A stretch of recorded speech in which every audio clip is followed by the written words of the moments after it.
Il y a des bruits qu'on n'oublie pas. Des jours qu'on ne veut plus jamais revivre.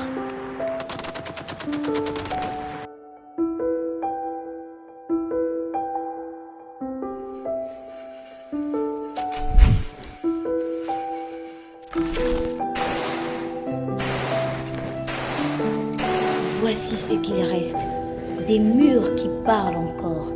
Ce n'est pas un film, ce n'est pas une fiction, c'est notre histoire. On l'a vécue, on l'a subie. Vraiment, on a connu des moments très difficiles pendant la crise. Notre papa était encore habillé. Donc pendant la crise, il était obligé de partir. Il nous a laissé là avec notre maman. On était à court d'argent, court de nourriture, il n'y avait plus rien. Donc on était obligé d'avoir recours à un guide pour nous faire sortir de Boaké. Ou avoir l'argent pour pouvoir sortir de Boaké. Ce dernier-là nous prenait 20 000 francs par famille. On était obligé de sortir de Boaké au plus tard 5 heures, prendre la bourse, traverser les marécages, traverser les petites eaux. On avait des enfants, il y avait mon neveu qui avait au moins 2 ans, il y avait une nièce qui avait 4 ans. Tous ces tout petits, on devait les mettre au dos. Il nous a pris jusqu'à 15 familles, nous faire marcher par la bourse jusqu'à la route. Il y avait des familles où il y avait des handicapés. Toutes ces personnes-là ont dû marcher plus de 10 heures de marche afin d'arriver jusqu'à la route ou arriver jusqu'à Brobo. Donc vraiment, c'était très pénible. En milieu de chemin, on n'avait plus d'eau, on n'avait plus de nourriture, il n'y avait plus rien.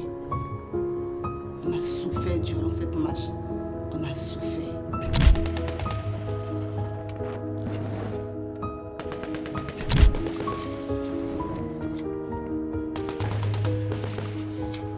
Pendant la crise,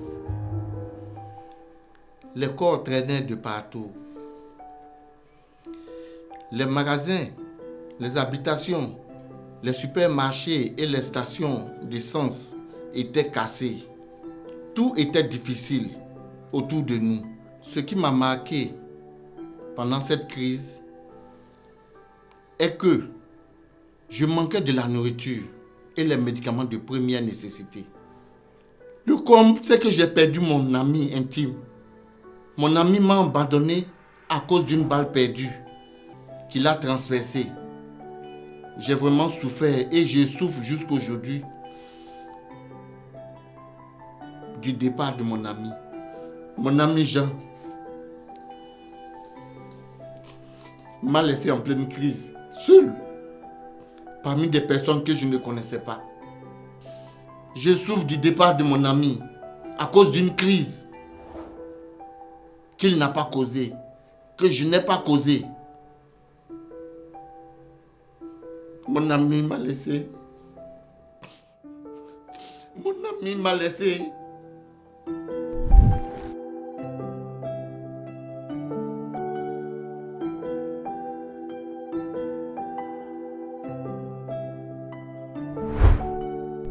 Ah, vraiment, on ne veut plus ça. Et c'est ça là que nous allons définir ici. Nous allons définir ça parce que nous en avons vraiment souffert. Les dernières années, au cours des élections, il y a eu beaucoup de dégâts. Il y a eu des personnes qui sont portées disparues, d'autres sont endeuillées et les familles se sont disloquées. On ne voit même pas des enfants aujourd'hui, on ne sait même pas si ces enfants sont morts, s'ils sont encore vivants, on ne sait pas. Donc vraiment c'est compliqué.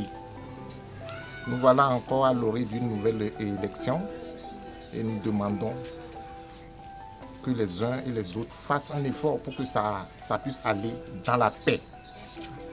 Et c'est ça que nous voulons. Nous ne voulons plus ça du tout, ce qui s'est passé avant. Ma chérie, vois, tu dois écouter le Seigneur et suivre sa voix. Yeah. Il y a eu 90, 1990, 99, 2002 c'était la mer. On nous demande pardon beaucoup. On n'a qu'à avoir la paix dans le pays. Parce que sans la paix, on n'est rien. Sans la paix, il n'y a rien. Il n'y a pas manger, il n'y a rien. Donc on veut la paix. À chaque élection, on a peur. On ne sait pas ce qui va se passer. Donc on demande pardon aux Ivoiriens. On ne veut plus courir. On est fatigué de courir. On ne veut plus de la bagarre. On ne veut plus de la barbarie qui amène des gens à s'entretuer. Nous sommes tous des frères et sœurs.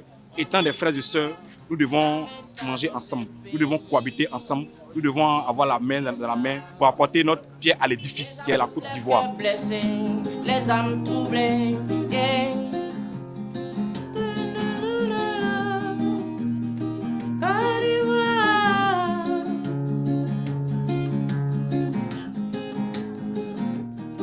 Les larmes ont trop coulé, trop coulé.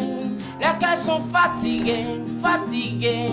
La haine a tout brûlé, tout brûlé. Plus jamais ça, nanana. Les larmes ont trop coulé, trop coulé.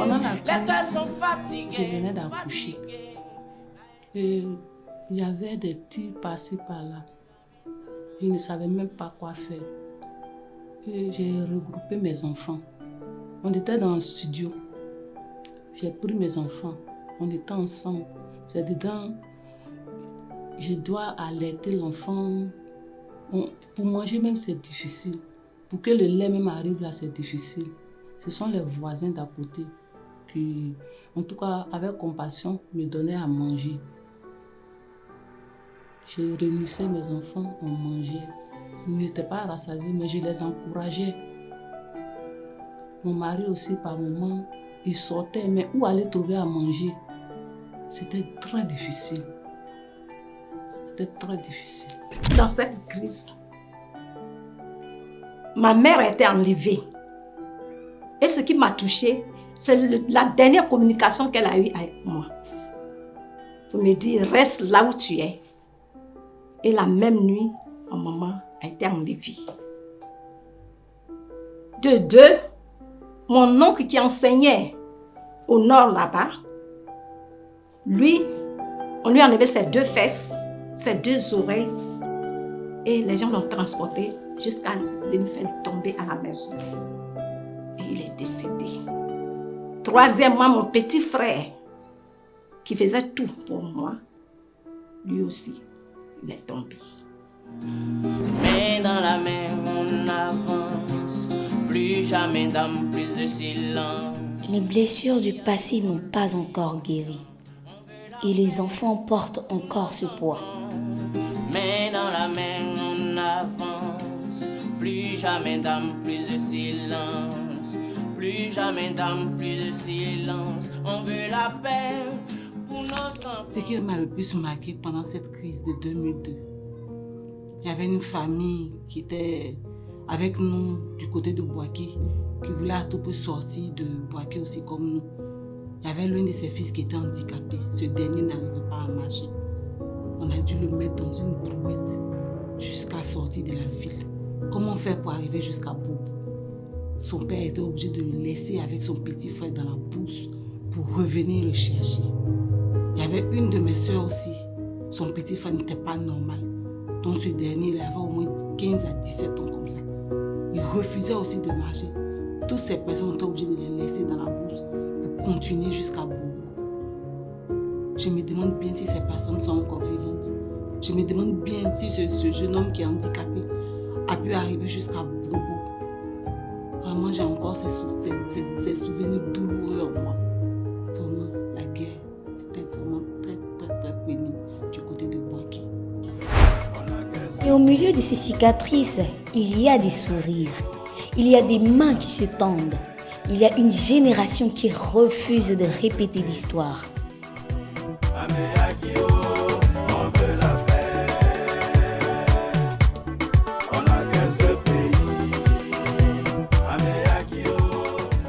Partout, des voix s'élèvent, des femmes, des jeunes et même des hommes, pour dire qu'un autre chemin est possible, pour rappeler que la paix n'est pas un choix, mais une nécessité.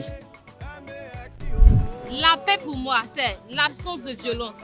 l'absence de guerre, l'absence de conflit.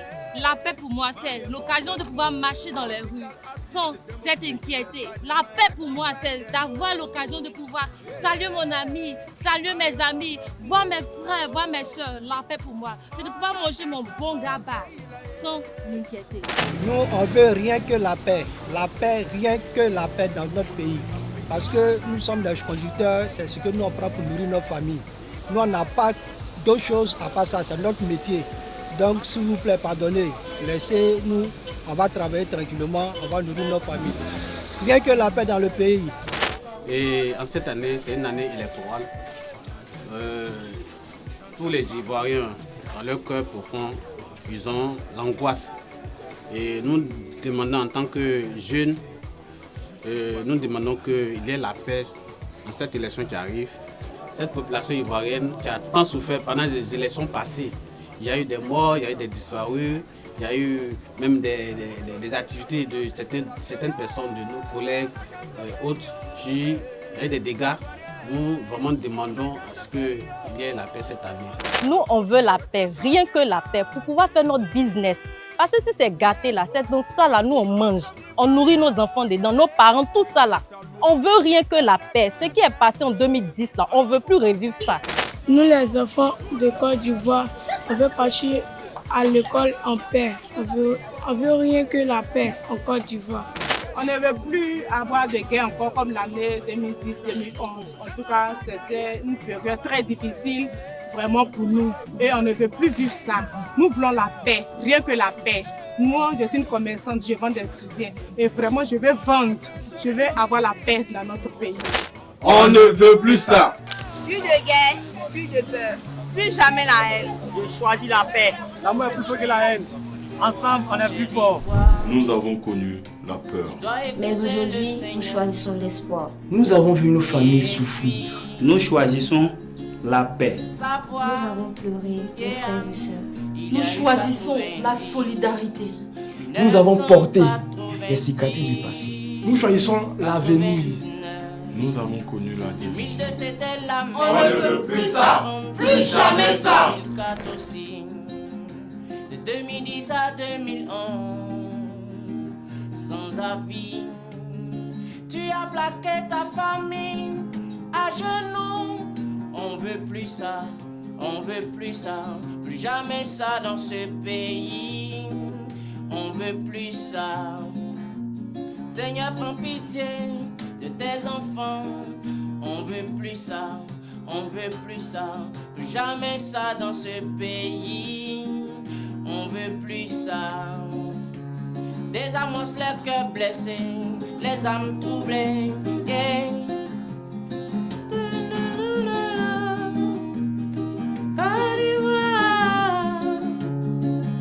Que je demande à tous les habitants de la Côte d'Ivoire, tous les Ivoiriens, tous ceux qui habitent la Côte d'Ivoire, respectons-nous, restons tels qu'on était enfants et toujours s'entendre. L'autre doit écouter son prochain et que la haine entre nous disparaisse. Les cœurs sont fatigués, fatigués. La haine a tout brûlé, tout brûlé. Plus jamais ça, non, non, non, non, non, non. Mais dans la mer, on avance. Pour cette génération qui n'ont jamais vécu ce qu'on appelle la guerre en 2002, qui ne connaissent même pas comment se déplacer d'une ville à une autre, à pied, surtout à pied, je ne demande que la paix. En ce moment même, je suis nourrice, j'ai un bébé de 1 mois. S'il s'avérait que la guerre revenait, comment est-ce que j'allais faire avec mon bébé? Elle est nourrie au lait infantile. Comment est-ce que j'allais faire avec mon bébé? Vraiment, nous ne demandons que la paix. Rien que la paix. Seigneur, viens au secours de ton peuple meurtri. On veut plus ça, on veut plus ça, plus jamais ça dans cette patrie. On veut plus ça. Des amours, le cœur blessé, les âmes troublées. Yeah. Côte d'Ivoire. Oh, ton Dja te parle. Yeah. Côte d'Ivoire.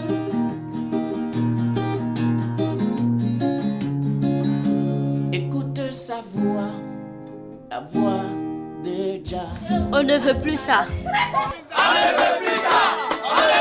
La paix n'est pas un vain mot, mais un comportement. L'a dit Nana Boigny. Les chevaliers, le père Bacchus Makiza, colonel Oufoyassé. On a que ce pays, Améakio, on veut la paix. Kiki le crieur. On a que ce pays, Améakio, on veut la paix. Allons le Taliban.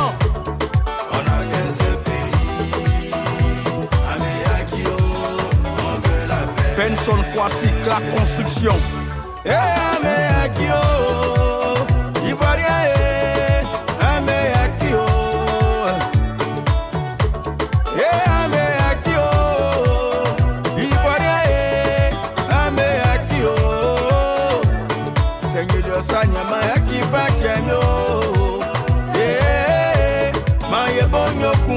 L'amical assiste des démocrates.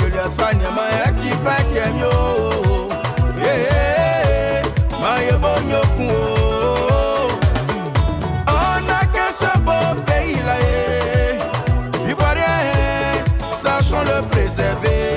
Le Bolloré d'Afrique. On a qu'un seul beau pays là, Ivoirien, sachons le préserver. Macambo de Sousa. C'est vrai qu'on a eu des moments difficiles.